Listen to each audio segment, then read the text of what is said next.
Okay, welcome back to part 2 of rationalizing denominators, or numerators if that's what the problem calls for. Depends on the context. Actually, our first example here, we're returning to example 5 from a previous 10-minute video. We're going to rewrite a function. We're going to find out that we have variables in our expression now. We're going to rewrite this function by rationalizing the numerator. We find the square root in the numerator. We're going to use the same technique as we'd used before. We're going to just multiply this fraction by 1, something over itself, and not change the value of the function, or we're going to try not to change the domain of the function. And so as we saw in the last video, we look at the expression that has a square root in it. We create the conjugate of that expression by keeping the first term, keeping the last number or term, and just changing the operation in the middle. If we multiply by the sum in the top, we have to multiply by the sum in the bottom. Okay. In the numerator, we have a binomial times a binomial, and so we're going to use that technique called FOIL that tells us how we need to multiply so that we distribute all the terms. When we take the product of the first two terms, we get the square root of x plus 1 squared. The square root goes away, and we're just left with x plus 1. When we multiply the outside two terms, we get the product positive 3 times the square root of x plus 1. When we multiply the inside terms, we get negative 3 times the square root. And finally, when we multiply the last two terms, we get a negative 9. In the denominator, I'm going to leave things factored. You'll see in a moment why we do that. So I have a factor of x minus 8, and then I have that factor that was our conjugate from before. So you're looking at that numerator, and do you see the opposites that are going to add up to 0? Okay.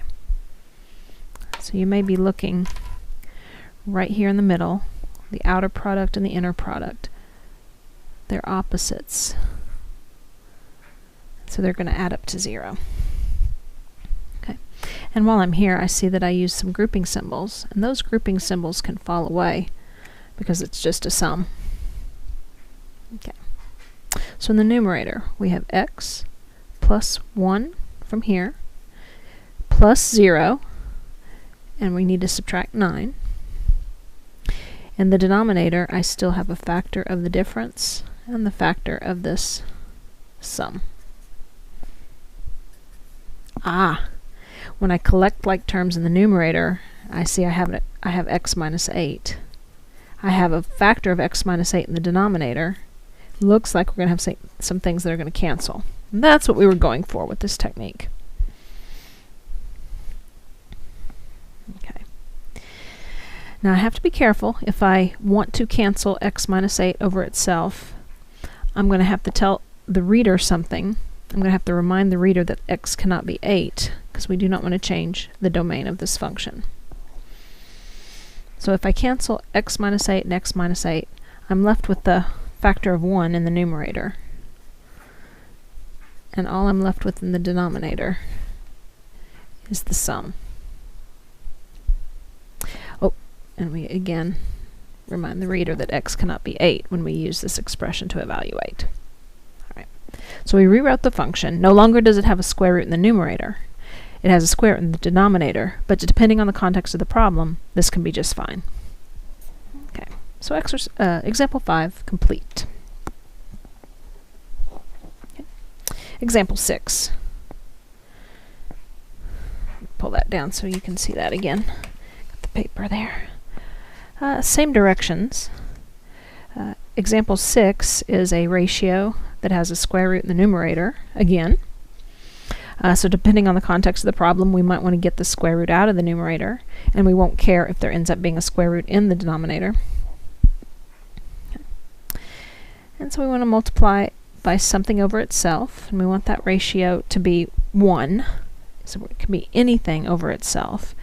And what's going to be more convenient is to choose the conjugate of that expression in the numerator. Okay. So the conjugate of that expression is going to keep that first product, 2 times radical x minus 5. It's going to keep the last constant, 4, but we're going to change the operation in the middle.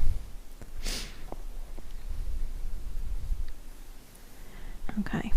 And we're becoming familiar with the reason we multiply by a conjugate. When we use FOIL to distribute, the first terms are going to multiply and the radicals will disappear. The last terms will multiply eventually and we'll get a perfect square, but the outside and the inner terms will add up to 0 and the expression will simplify immensely. We also learn from experience that in the denominator we don't want to distribute because we're looking for some terms that are going to some factors that will cancel. So let's leave the denominator factored. Let's multiply the first terms, 2 times 2, and the radical times the radical. The outside and the inside products will add up to 0. So that leaves us with the last product. Okay. We multiply through the parentheses. I'm going to keep the denominator factored as I had before. And we learn to look for something that may cancel top and bottom. It may not. So I collect like terms and I get 4x minus 36 on the top. So that looks like it might be related to my factor of x minus 9 in the bottom. And if I recognize that there's a common factor of 4 in the numerator, factor out the 4, then indeed we have some factors that are going to cancel. Okay. Now, if I'm tempted to cancel x minus 9 divided by x minus 9, I need to tell the reader that x could not be 9 to evaluate that expression. So our simplified answer has a 4 in the numerator, it has our conjugate in the denominator, and we need to tell the reader that x cannot be 9. Okay, that's the end of our 2 examples rationalizing the numerators of functions, and that was part 2 of 2 videos. Thank you.